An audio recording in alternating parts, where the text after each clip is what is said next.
Nice. Everything brand new.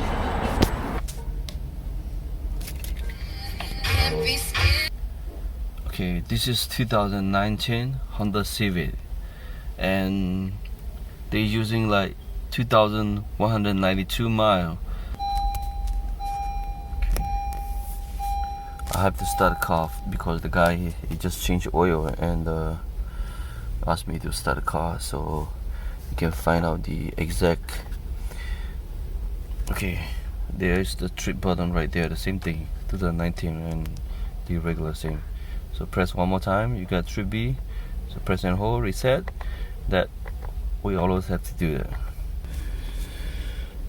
Okay, this button, keep press until you get this thing.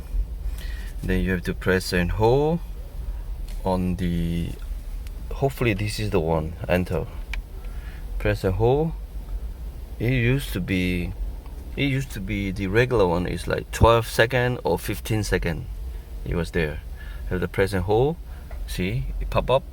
I just press and hold this one, it pop up that. So screw down or okay, when you screw down you see that piece right there, and then you just have to press enter, and then it say reset complete. You get 100% right now.